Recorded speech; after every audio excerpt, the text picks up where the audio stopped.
আগামী বছরের মার্চের মধ্যে জাতীয় নির্বাচন অনুষ্ঠিত হলে বাংলাদেশ জাতীয়তাবাদী দল বিএনপি জয়ী হতে পারে বলে ব্যাপকভাবে ধারণা করা হচ্ছে। বার্তা সংস্থা এএফপিতে প্রকাশিত একটি প্রতিবেদনে একথা বলা হয়েছে। প্রতিবেদনটি জাতীয় নাগরিক পার্টির আহ্বায়ক নাহিদ ইসলামের দেওয়া এক সাক্ষাৎকারের ভিত্তিতে তৈরি করা হয়েছে। এতে বলা হয়, নির্বাচনের সময়সূচি নিয়ে বিএনপি ও এনসিপির মধ্যে বিরোধ দেখা দিয়েছে। সম্প্রতি নাহিদ ইসলাম এএফপিকে দেওয়া সাক্ষাৎকারে বলেন, শেখ হাসিনা ক্ষমতাচ্যুত হওয়ার পর আইন শৃঙ্খলা রক্ষা করতে গিয়ে এখনও সমস্যার মুখে পড়ছে বাংলাদেশ। এমন পরিস্থিতিতে নির্বাচনের আয়োজন করা সম্ভব নয়। তিনি আরও বলেন, তাদের বিরুদ্ধে প্রায়ই নির্বাচন বিলম্বের ষড়যন্ত্রের অভিযোগ তোলা হয়, তবে এটা সত্যি নয়। তবে বিএনপি মনে করে যত দ্রুত সম্ভব নির্বাচন আয়োজন করে জনগণের ম্যান্ডেট প্রাপ্ত সরকার গঠন করা উচিত।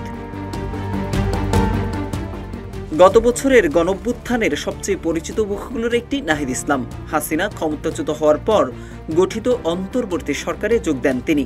গত সপ্তাহে সরকার থেকে পদত্যাগ করেন নাহিদ ইসলাম।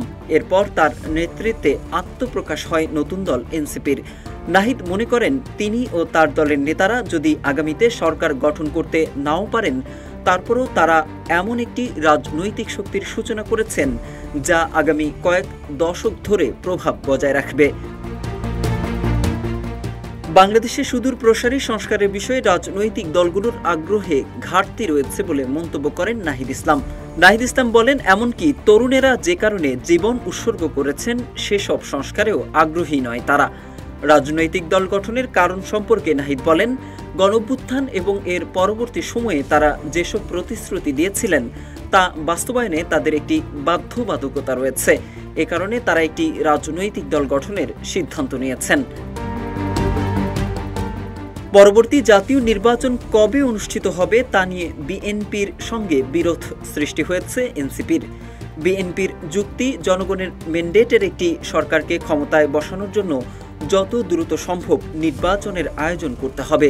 এ ব্যাপারে নাহিদ ইসলাম বলেন, হাসিনার পতনের পর দেশে আইন শৃঙ্খলা পরিস্থিতি স্থিতিশীল না হওয়া পর্যন্ত নির্বাচন আয়োজন সম্ভব নয়।